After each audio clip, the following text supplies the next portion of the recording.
একটা টিয়াসার ক্যাম্পে আর হাসিন জমাতিয়া এবং কিরণ কুমার জমাতিয়াকে তার সহযোগী সুকান্ত দাস তার নিজের ইনসাস রাইফেল দিয়ে গুলি করে হত্যা করার প্রতিবাদে আজকের এই বিক্ষোভ মিছিল।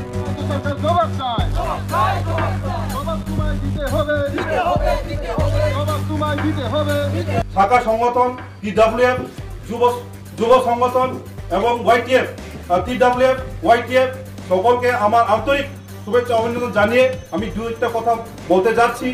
তো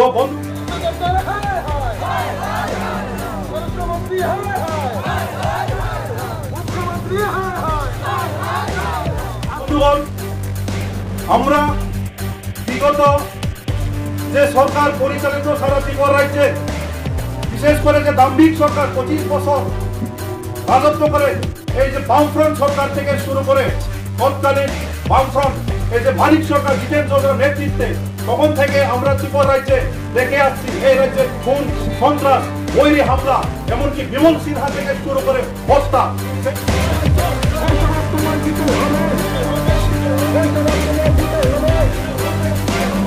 সেইগুলি আমরা এখনো ভুলে নাই। সেই ইতিহাস, এই যে দুর্ঘটনাগুলি ঘটে এসেছে, আজ পর্যন্ত সরকারিভাবে কোন আইনের মোতাবেক, কোন একটা সরকারের মোতাবেক প্রশাসনের পক্ষ থেকে যে বিচার, যে সুব্যবস্থা এই রাজ্যের আমরা এখনো দেখতে পাইনি।